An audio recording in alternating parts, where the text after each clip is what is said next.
The first talk tonight has been given by her, and her talk is 6 proven best practices to make your WordPress projects run more smoothly. So Beth, take it away. Okay, so everybody's seeing my screen now, is that right? We're seeing you, yes. Okay, but Well, I shared my just, screen. yes, and I know let's see if we got, there we go. Now we got it. Okay, all right. Do you So want thank you. people to see you too, or just the slides? Either way, I don't care. I'm not vain one way or the other. Okay, if it ain't broke, don't fix it. I'm leaving it alone. So go ahead. Okay, all right. So yeah, so people are saying in the chat they see the slides and me, which is fine. That's fine. But I have notes, so I might not be looking directly at you at the camera, but I do have notes. Beth, so, I've been married. Beth, I've been married for 13 years. Okay. All right, so the graphic on my title slide is kind of an indication of sometimes how our projects go, right? We plan these great things, but then stuff happens. Or, another word that we use for stuff happens. So yeah, thank you for coming. This is 6 proven best practices to make your WordPress projects run more smoothly. And for those who don't know me, I spent 25, actually it's more like 30 years plus now as an IT business analyst and project manager. I have a master's degree in instructional design. I'm a WordPress agency owner. I'm director of the WP Project Managers Academy, and I recently lost 60 pounds, and that's why I have this picture on this slide, because I'm kind of proud of that. David hasn't seen me since I was very heavy. But this is what I look like now, David. Next time I'm in Miami, I'll have to stop by to see you. It's not a good idea to judge your progress of weight loss based upon the last time I've seen anybody. That's was a long time ago. That's true. That's true. Yeah. Most people gained weight during COVID. I happened to go crazy and then lost the weight. But anyway, thank you. But before we get started, in the chat, just tell me, what are the problems you are struggling with from this list? Getting the requirements right, scope creep, getting content from the client on time. These are really common. Overall client management. The project takes longer than you planned. The project costs more than you planned. Getting paid for all you do. We tend to give things away when we shouldn't. Getting client approvals and payment. So somebody wrote in very tall caps letters, takes longer, takes longer, takes longer. Right. But you know what? You're not alone. Don't worry. Everybody suffers, even the gurus and the people that have been doing this for a long time suffer from these problems. But I'm going to help you overcome whichever one of those that you are struggling with. But let's get started with some definitions. And I'm going to go through this pretty quickly because there's a lot of content here to cover. The first part, I'm going to go really fast and I'm going to slow down a little bit, but it's still, I talk very fast, but I'm going to also give you a way at the end how you can learn more and get a copy of the slide deck as well. So let's start with some definitions. What is project success? Most experts agree that project success is getting projects completed on time, within budget, with a quality outcome. Sounds pretty simple, right? But then what is WordPress project success? Well, that is not only on time, within budget, but it's with features that meet the client's business requirements. But the most important element is actually a fourth element, which is without sacrificing profit, because sometimes you can achieve those first 3 with heroic efforts, like working 12-hour days, which, by the way, y'all, is not healthy. Don't do that. But it eats into your profit margin. It's kind of invisible money, but it's still money that you're losing because you're spending more hours on this project than you had estimated to do. So on time, within budget, with features that meet the client's business requirements without sacrificing profit. That lets you do the happy dance. That's what WordPress project success is. But what is a project? The experts also define a project as a temporary endeavor that has a beginning and an end. It's a sequence of tasks that's carried out to attain a certain outcome. Sorry, I got money on the brain. So what does that mean? That means that just about Everything is a project, y'all. Everything you do, and you do these things every day and you don't even realize it, that you're doing projects every day. And these are things like your weekly grocery shopping, tiling your kitchen floor, losing 60 pounds is a project. Building a website, of course, is a project. Things that are not projects are things like caring for your lawn, because that's like an ongoing thing. Maybe mowing your lawn on a certain day might be a project, but caring for your lawn in general is not. Keeping a tidy home, there's no end to that. You've got to continuously do it. Improving your business, that should be a continuous process as well. Providing care plans, that's also something that never really ends. You've got to continue to do that. There are some aspects of project management, though, that can be applied to things that aren't technically a project, right? Because getting things done on time and within budget is still important. Now, let's get to our final definition, which is what the hell is a best practice? I'm sorry, what the heck is a best practice? A best practice is a commercial or professional procedure that is accepted or prescribed as being correct or most effective. So where did these best practices come from that I'm getting ready to share with you? Well, back in the 90s, I worked for a company called Keene. They're based in Boston. And John Keene, the CEO of that company, wrote a book called Productivity Management. Is their project management approach to software development. And that's the industry that we worked in. I was a consultant. And he developed these six productivity principles for software development, but they apply to everything, y'all. They don't apply just to software development. They're kind of implemented a little differently, but they're exactly the same. Okay, so, and here are those six practices, six best practices. Define the job in detail, get the right resources involved, estimate the time and costs, break the job down, establish a change procedure, and agree on acceptance criteria. Okay, so let's break this down into those things that you do every day, like grocery shopping. Okay, with grocery shopping, you agree on acceptance criteria because you know that you need to get everything that's needed for your meals that week, or you know that you need to get everything that you need for a particular recipe or some baking that you're going to do. When you define the job in detail, that's your grocery list. To estimate the time and cost, before you go to the grocery store, you pretty much know you either have the cash in your pocket, the cash in your checking account, or enough available credit on your credit card. So you have estimated that project. It's a little simplistic, but you get the point. Breaking the job down, if you organize your shopping trip by grocery aisle, you've broken that job down into particular steps. Getting the right resources involved. You pick the right store, or maybe you shop different stores based on what's on sale. So you're getting the right resources involved. If you're using the sales flyer, you're getting resources involved. And then establishing a change procedure.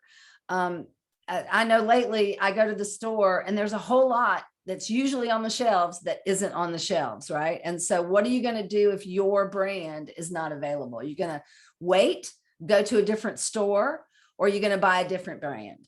So all of these things apply to day to day. Now, this next one's a little personal to me. Losing 60 pounds is the same thing. Your acceptance criteria is I want to reach my goal weight by a certain date. I'm going to define that job in detail because I'm going to determine which weight loss plan I'm going to go on. I'm going to throw away all that nasty food I shouldn't be eating, and I'm going to buy all the healthy food that I should be eating. That's defining the job in detail, breaking that down into the steps. Estimating the time and cost. How much is this new plan going to cost me? And how much is it going to cost to eat better food versus eating out and drinking wine, right?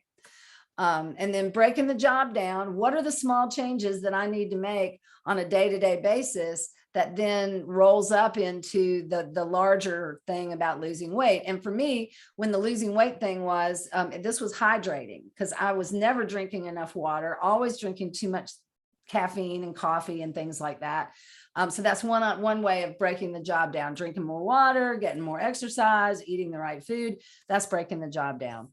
Getting the right resources involved. I actually do have a weight loss coach, believe it or not. And I didn't think I needed that accountability, but I really did. So that's just one way of getting the right resources involved. Establishing a change procedure. What if I had a specific, I didn't, but what if I had a specific date in mind. Like I was wanting to go to a high school reunion, or I had this big event and I wanted to lose a certain amount of weight. Well, what am I going to do if it takes longer than I planned? Am I just going to buy larger clothes for the special event? What am I going to do? So you're going to have a change procedure. Now that's all really simplistic and very nice and tidy, but website development's a little different. And we have to kind of expand these 6 best practices for website development. And so here's how I've taken those original core best practices. And those best practices, by the way, I have been implementing over the last 20 to 30 years since John Keane taught them to me before he passed away. He was brilliant because, this is kind of an aside, but everybody talks about agile development these days, right? As a methodology for project management, agile. And the sprint. Well, John Keane back in the 80s actually developed the 80-hour rule, which is the same thing as a sprint, but it's just got a different name attached to it. Okay. So, and our stuff was mostly waterfall, which is one phase. What you complete in one phase then is used to develop the next thing. And we'll talk about that a little bit more later in this same presentation. So the 6 best practices when applied to website development are: define the job in detail with a content first approach, get the right resources involved, that doesn't change, estimate time and costs often, break the job down, establish and stick to a change procedure. Most agencies, most solo providers have a change procedure. The problem is they don't usually stick to their own procedure. Establish interim and final acceptance criteria. And I'll explain a little bit more about what that means in a minute. So let's get on to the first best practice, which is define the job in detail with a content first approach. Now I've numbered these for reference purposes, but the best practices are, I'm sorry, I have to move David out of my way because I can't see my slide notes. Hold on a second. Zoom is in the way. Okay. Wow. Sorry. I've moved you now. I can read my notes. And my dog is barking. If I had a nickel for every time I've been. It's true, isn't it? And now my dog wants to bark at someone who has the audacity to walk down our street. Okay. So I've numbered these for reference purposes, but they're really implemented in no real order, and they really overlap. It's not a linear thing, right? These are best practices that should run through your whole project management methodology or the way that you develop and deliver projects. So define the job in detail with a content first approach. The first thing you need to remember and always do is that the detailed discovery comes before a precise estimate. Because there is no way after an hour and a half pre-proposal meeting with the client that you're going to capture every business requirement for the website. And by that, I mean business problems the website is intended to solve. I teach my students and I preach all the time about stop asking the client in the very first meeting, which websites do you like? Tell me about the websites you don't like. Because honestly, it really doesn't matter at proposal time. It doesn't matter. What matters is, in what way will this website be used to enhance the business? What are the business requirements? And to quote Jason Resnick, if anyone knows who he is, the website is not art. It is a marketing tool, it is a business tool, and it should be treated as such. And that's why you should be focusing on the business requirements. So if you're giving a precise and final estimate in your proposal, you are using the crystal ball approach to estimating, but I'm going to show you a better way. And that is to position phase 1 as the discovery phase. Because you cannot estimate what you do not yet know, you need to position phase 1 as the discovery or have it as a separate project altogether. But I think that's a much harder sell. So I include it as part of the discovery, as part of the project. And so I've got a little graphic that I'm going to show you. That's my method for, and the ones my students use for defining the job in detail and getting paid for the discovery. That's another thing people struggle with, is getting paid for discovery. So we start out with a pre-proposal questionnaire, which we might do in person. We might just have them fill it out, or we might walk the client through that. The next thing we do is we estimate the content and the other activities. we provide that initial estimate in the proposal stated as a range. It might be as little as this, it might be as much as this. And if the client does not approve that, then the project ends. They never really became a project, right? But if they do approve that, then we get a deposit for all of phase one, so that phase one is going to be covered no matter what. And sometimes, because we focus so much on planning before we ever start developing, sometimes that's way more than 50%. You know, and we're kind of stuck in this mindset of 50% at the beginning, 50% at the end, or these arbitrary percentages at different milestones. And really, you basically just need to get paid before you do the work, honestly. So we get a deposit that covers all of phase one. Then we, let's see, there we go. I'm sorry, I was looking at the future slide instead of the one that's actually on the screen. So we get that deposit and we go to phase one. Now, when we get to phase one, because I call the first phase zero, because if it doesn't become, if it doesn't get approved, then I don't call it a project. So phase one starts after the proposal is approved. So phase one is project definition. That's where we perform that deep dive discovery. During that process, we're going to add any new requirements we discover along the way.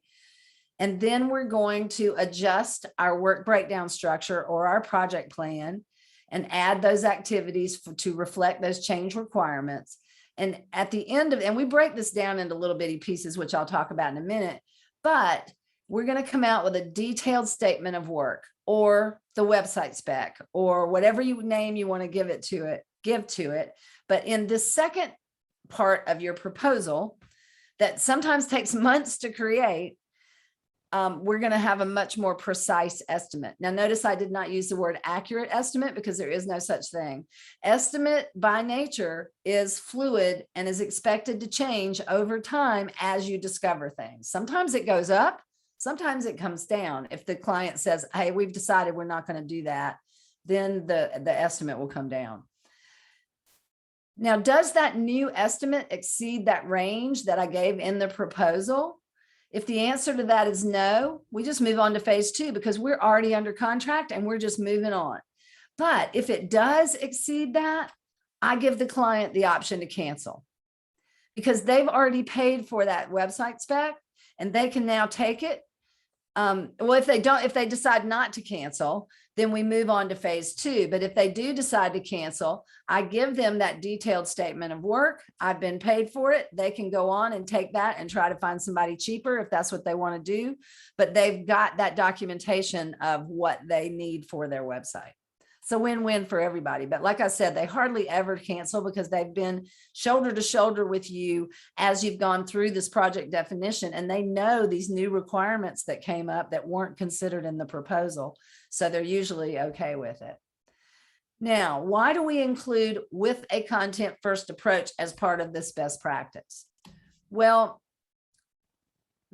most WordPress gurus agree that content should actually drive the design. And most of them will tell you that. But you need to do more than just consider the content first. You need to collect it all first too, because it speeds development, it reduces scope creep, and it prevents that content collection bottleneck. So that's why we and Nathan Ingram and many other people who've been doing this for a really long time do not start development until we get all of the content.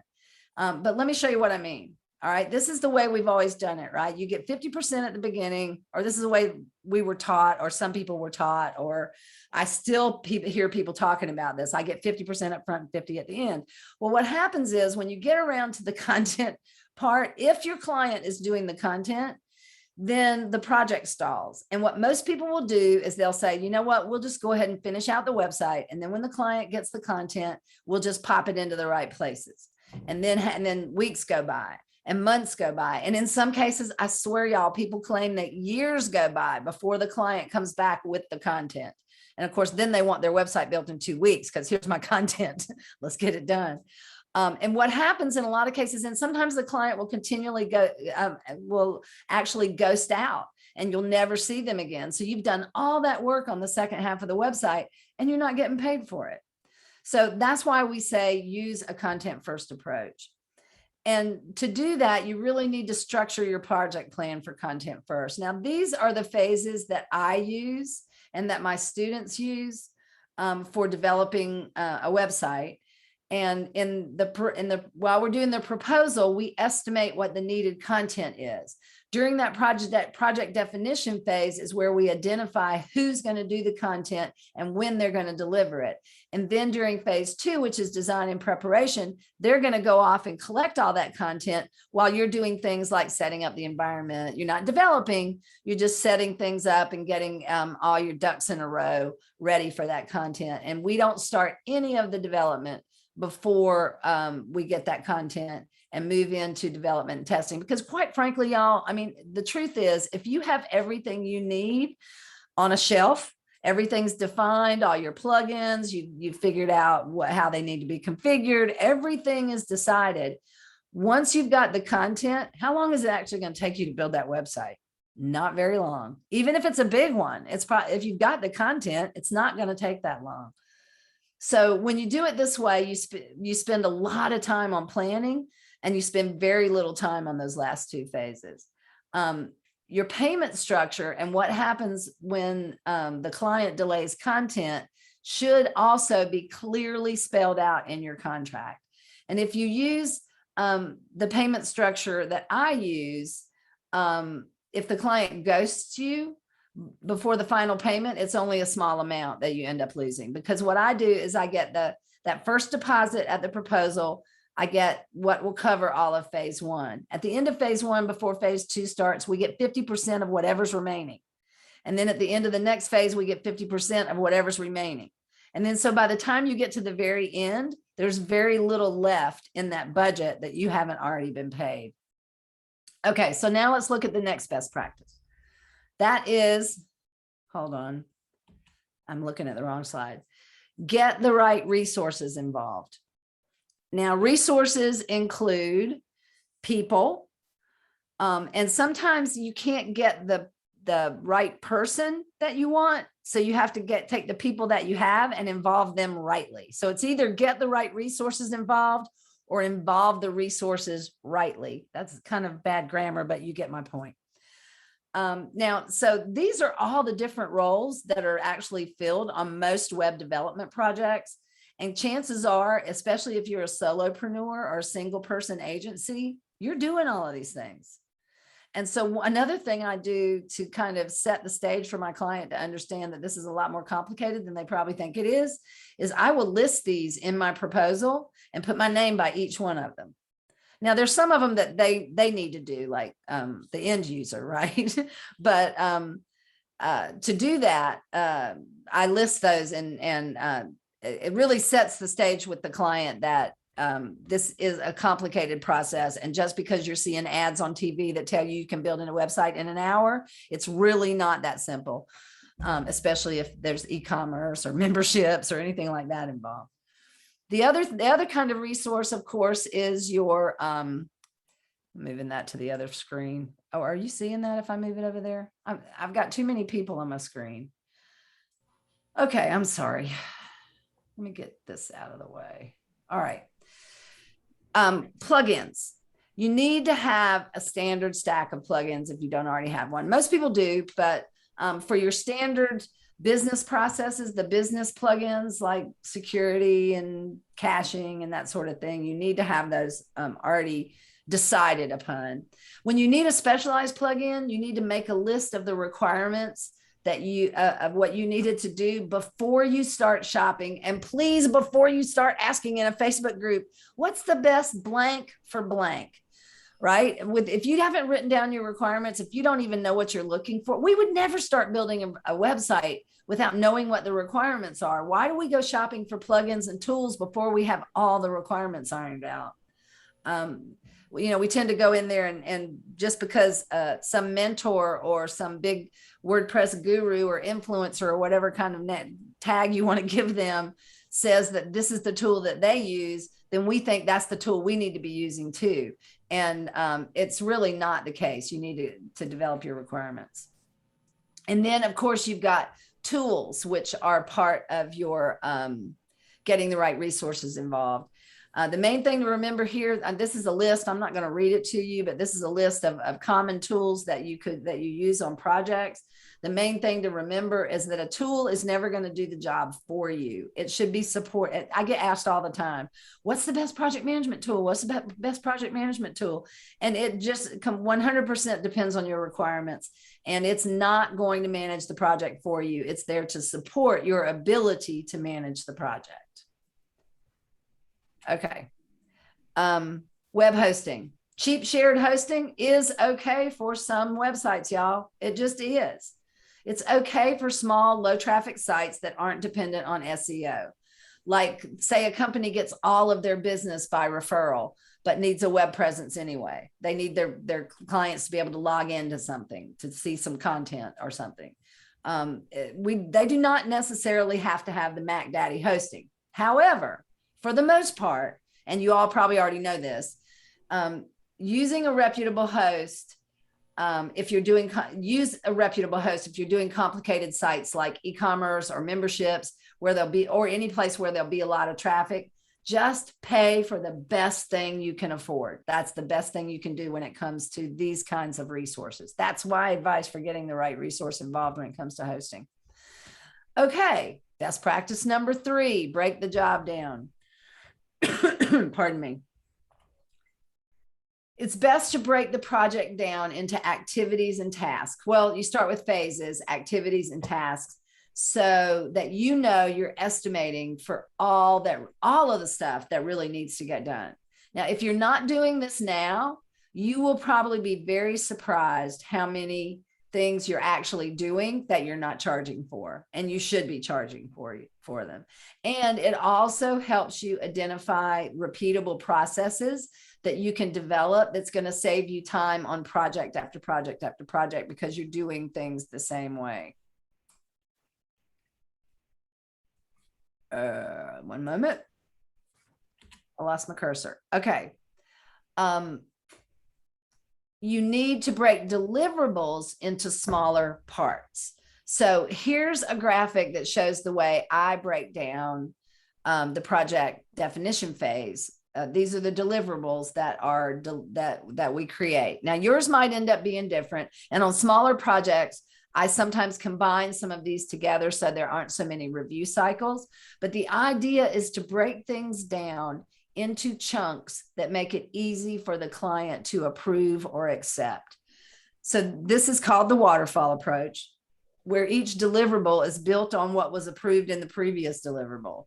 So after something is approved, then let's say we get to, so we start with a sitemap, then we develop the content specification from that sitemap.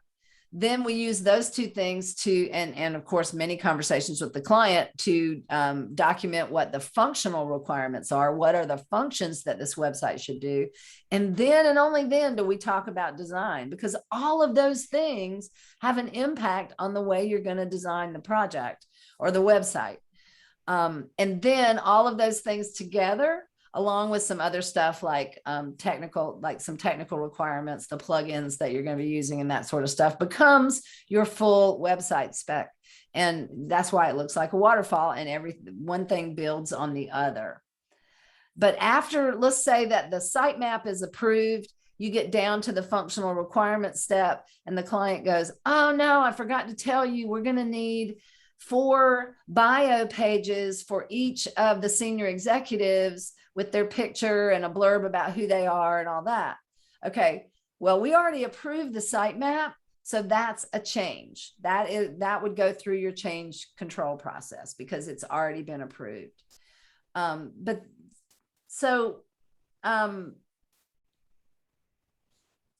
see, was there something else I wanted to say about that? No, I think that was it. So it's important to just remember this is called the waterfall approach, because you'll hear people talk about agile and waterfall, and this is the concept of waterfall. A lot of times it'll be talking more about phases, but it's still the same thing. You're breaking it down, and the next thing builds on the previous thing. Okay, best practice number 4, estimate the time and cost often. Now, why do I say often? Because if you go back and re-estimate often, you're going to always know where you are on that schedule, on that project. Are you on schedule? Are you behind schedule? How much money, both the real money and the invisible money we talked about, have you actually spent? So here are some tips for employing this best practice. Abandon the crystal ball approach to estimating. As I mentioned earlier, if you're giving a precise and final estimate in your proposal, you're using the crystal ball approach to estimating. And honestly, this never, ever works. You need to develop a repeatable, mathematical, defendable estimating process that you can improve over time. And by defendable, I mean that if a client should ask, and they're never going to ask this, but should a client ask how you estimate projects, you should not be embarrassed to explain it.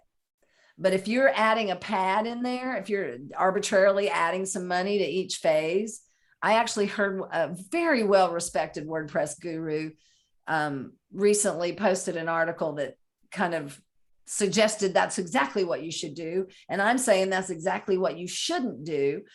Because if you're padding your estimate to cover the unknowns, then you're never going to be able to pinpoint exactly where things went awry, where things went wrong, so that you can fix it on the next project. I actually have a whole talk called Why the Pad is Bad. Yeah, because I get up on my soapbox when I'm talking about that sort of stuff. Am I allowed to submit jokes to that in writing to you in advance? Or sure. Okay, thank you. I always love a joke. Sorry. Why the pad is bad. Now I'm muting myself. I'm muting myself again. Okay. So you saw in the 2-step proposal process that there are at least 2 estimates, right?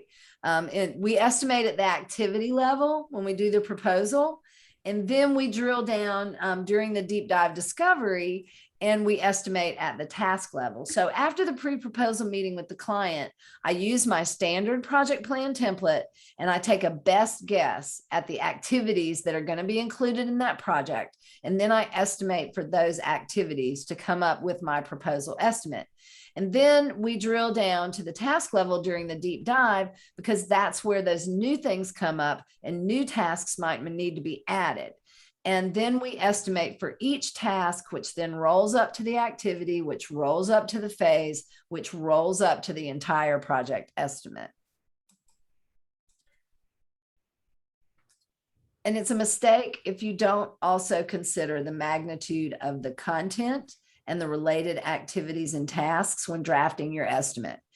Even if you're not the one completing those activities, you need to estimate them for the client or the third party.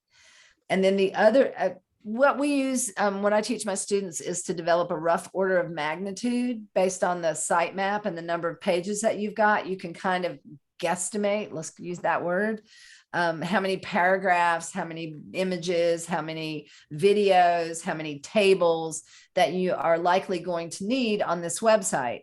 And a lot of times when you show the client that rough order of magnitude and then show them how, because you break it down to man hours, and then show them how much time it's going to take, that's all it really takes to convince them not to do their own content and to let you hire a third party or let you do it yourself. If you offer that sort of service, because generally, if you try to convince them they're not good writers, you'll get pushback. But if you show them, look, you should be spending time on your business. You shouldn't be spending, 6 weeks writing content for this website. And so that's why we use that rough order of magnitude.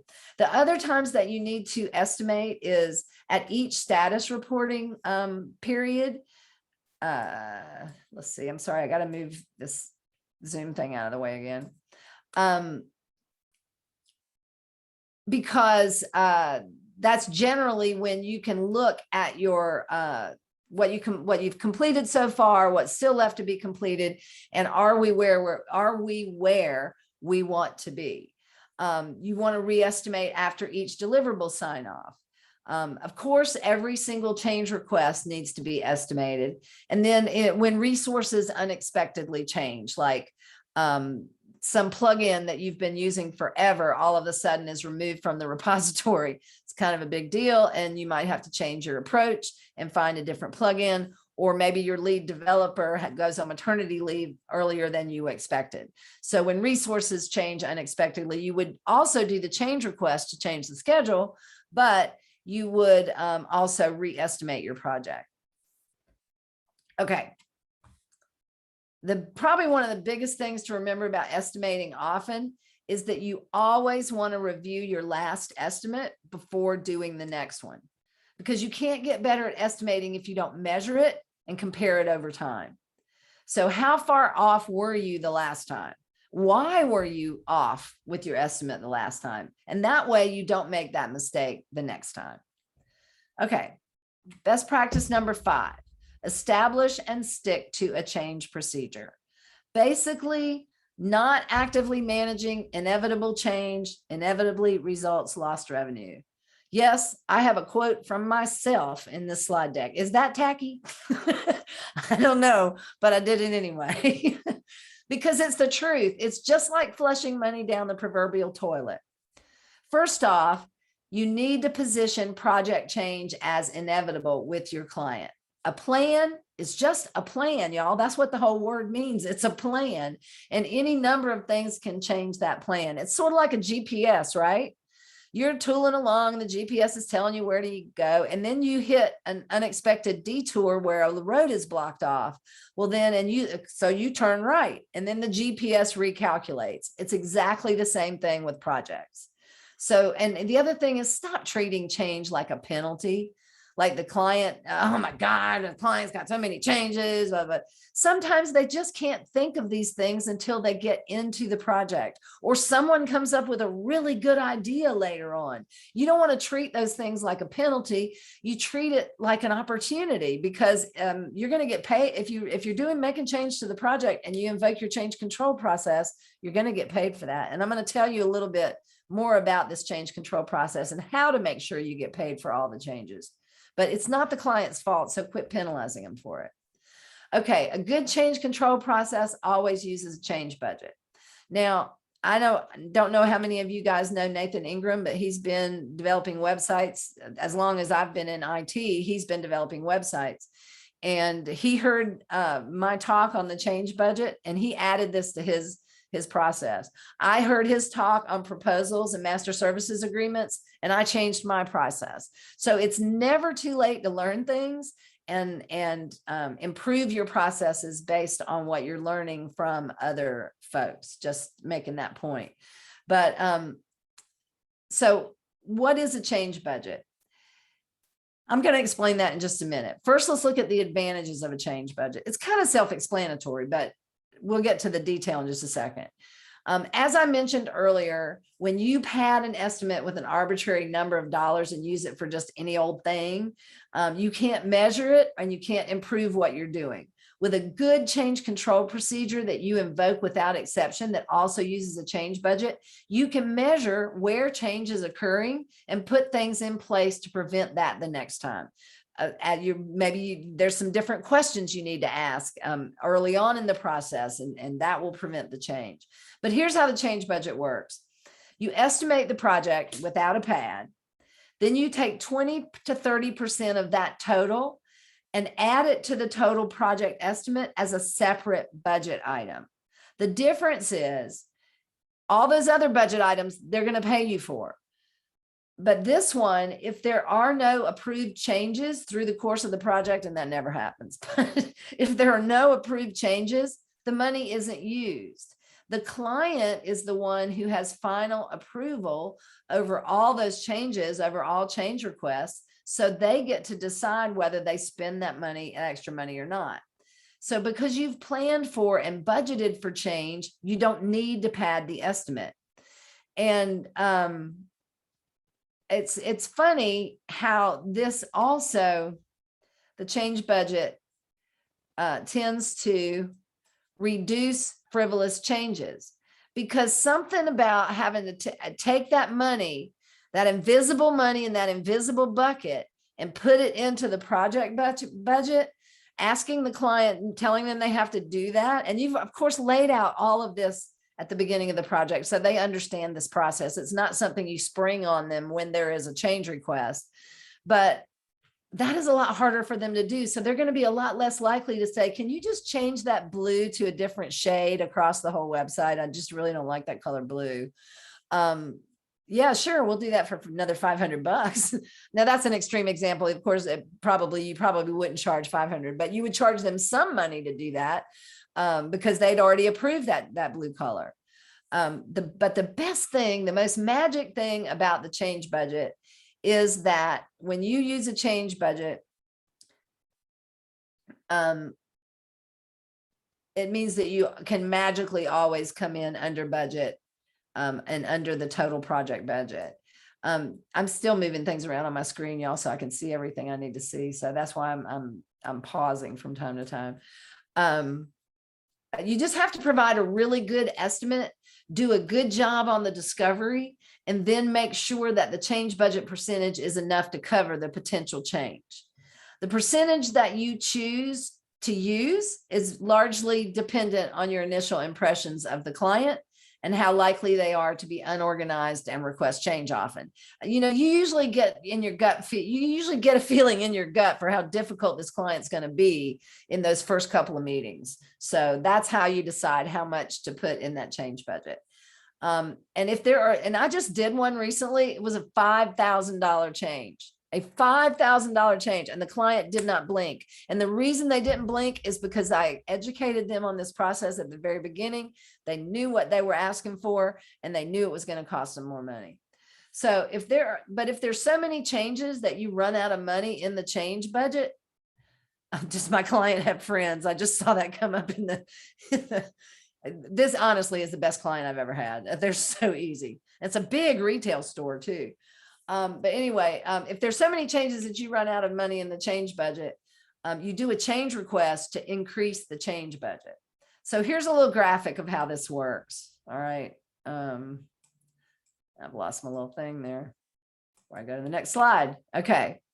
So we start with the change request, and that change request can be initiated by anybody on the project. Maybe it's you, maybe it's the client, maybe it's a team member.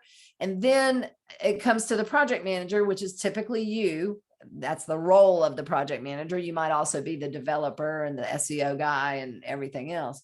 But that comes to the project manager to assess the impact to the project. And then that change request goes to the client for approval. If the client approves it, then that money comes out of the change budget. It gets added to the project budget and you get paid. Now, sometimes I bill for that immediately as soon as the change is approved.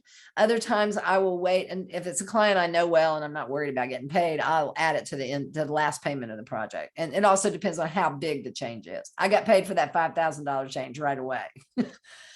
If they don't approve it, then you create your phase 2 parking lot or list of potential things for phase 2. And then if the client wants to institute that phase 2 and they hire you to do it, guess what? You get paid. So this is how you always get paid for all the changes. And now we're down to the last best practice. I hope I haven't been talking too long. And that is establish interim and final acceptance criteria. Now, why am I using the word acceptance instead of approval? Well, the reason is the client might not approve of something that they're seeing in your final design, but if it meets the agreed upon acceptance criteria that you decided upon before you ever started building anything, then it must be accepted. The other thing about acceptance, establishing acceptance up front, is that you need to use incremental acceptance. And this is similar to a graphic I showed you earlier. But you're going to get that sitemap approved, and then you're going to get that content spec approved or accepted. They kind of use them interchangeably, but when you're talking to the client, it's always better to use the word acceptance.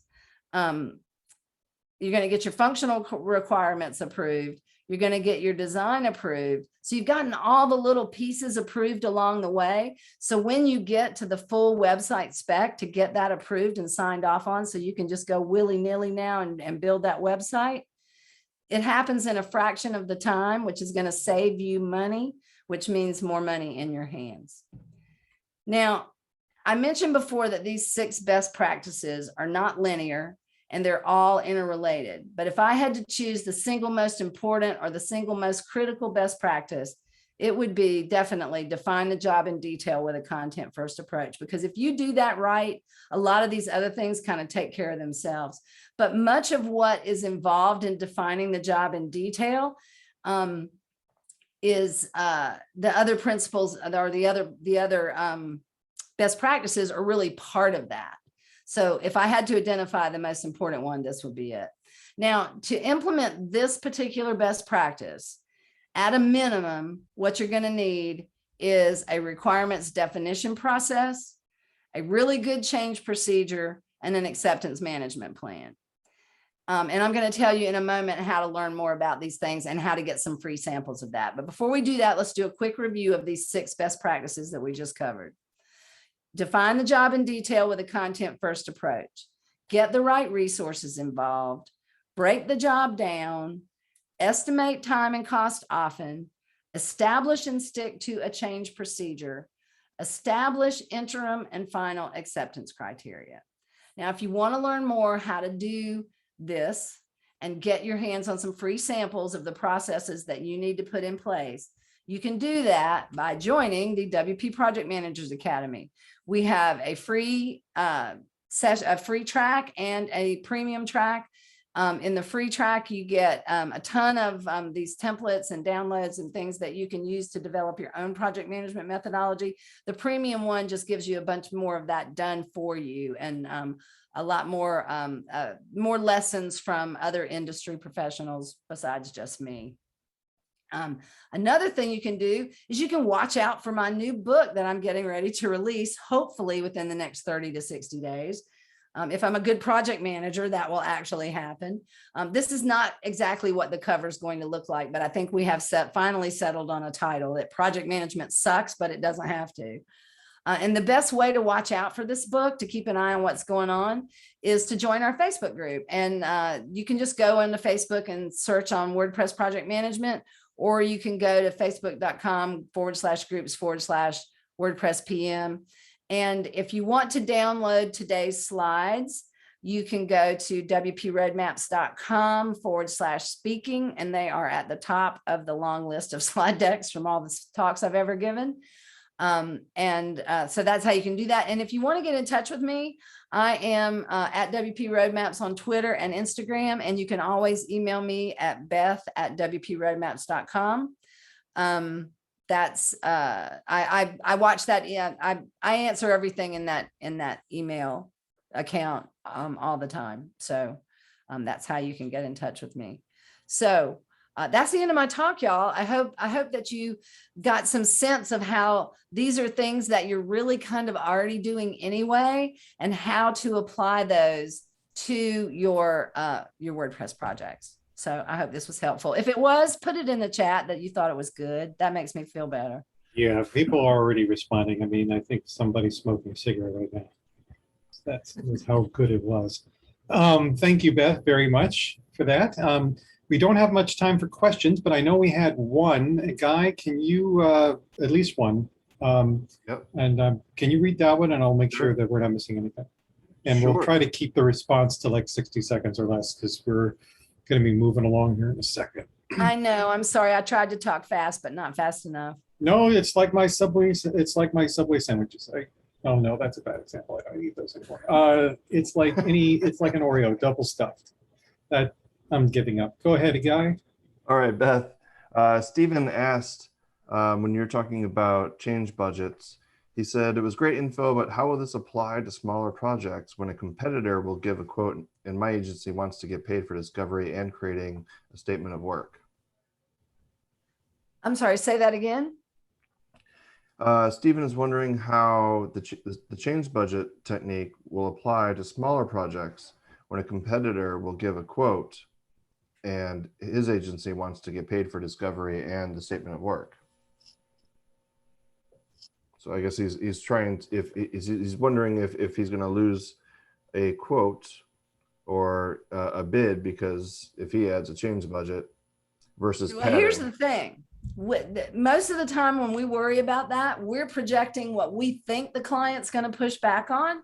But if you walk in there as a professional and you're showing them, look, we already know that that change is going to happen. And so here's how we're going to manage that instead of just letting it go willy-nilly. And then what another thing I give my students is 8 questions to get that client to ask the next guy. And the client needs to ask the next guy, how are you going to handle change? How is that going to happen? And when they start asking that they're your competition, those questions that you can answer that they can't answer, you don't have anything to worry about. Did that answer the question? I think so, unless Stephen has any more thoughts on that. There was one more question that was from Jim, and I'm trying to find it right now. Stephen followed up. He said, not the change budget, but at the start of the process. So maybe I missed. Well, it's the same thing. Honestly, if you go, we think our clients are going to push back on process and they're going to be all overwhelmed by all this stuff. They appreciate it, y'all. Not just big clients like this big retail client. I've got some really small clients, but I still use these same principles. Now, sometimes you have to scale things down a bit and tailor it for the type of client that you're, like sometimes like the ones that aren't very technical, sometimes you have to modify things for them. But the basics of this, it works. It's been working for 40 years. So it does work. It's just the way you present it. But you come off looking like more of a professional. All right. Real quickly, I have another question here from Brian. How do you approach a client who wants a quick fix, but you know it can lead on to a bigger project? Do you do exploration fees? A quick fix. So if you know it's a quick, like they're asking for a quick fix, but you know better that it's going to turn into a snowball effect probably. And so Right. do you have a exploration fees for presenting what that could happen? Look, I charge the client if I'm working. If I'm working for the client, they're going to get charged. Whether you call it an exploration fee or however you set things up, you've got to get paid for that discovery. The minute that you say, you know what, that's only going to take me 15 minutes. I'm just going to throw it in. I'm not going to worry about it. The change request is going to take too long. The first time you do that, then you're going to be expected to do it again and again and again and again. It's human nature for them to behave that way too. They're not being ugly. It's human nature. If you give me a little bit, I'm going to want a little bit more. Speaking of a little bit more, I don't think we can afford a little bit more because right now I'm so fat of knowledge. Thank you. Thank you, Beth. If there's any other additional questions, just go ahead and leave them in the chat and Beth can respond there, or maybe we'll have time later to do another roundup. But I wanted to make sure that we at 7:30, sorry,